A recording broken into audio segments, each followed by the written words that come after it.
మీషోలో సెర్చ్ చేస్తుండగా దాంట్లో ఇవి కూడా ఉన్నాయి.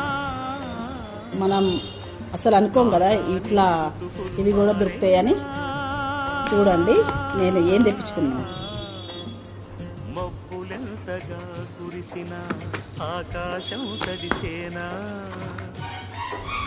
మాటలతో మరపించిన ఇది నేను చెట్ల కోసం తెప్పించుకున్నా. ఇది కూడా వేపపిండి, నేను కేక్. ఇవి కూడా ఉంటాయని తెలియదు కదా మనకు. మీషోలో ఇవి కూడా ఉన్నాయి. హ్యాపీగా పర్చేస్ చేసుకోవచ్చు మీరు కూడా ఆన్లైన్లో. ఇవి చాలా తక్కువకే పడ్డాయి నాకు. బయట ఇవి చూస్తే 200 అవుతున్నాయి రెండింటికి కలిపి. దాంట్లో నాకు 157 అట్లా వచ్చింది.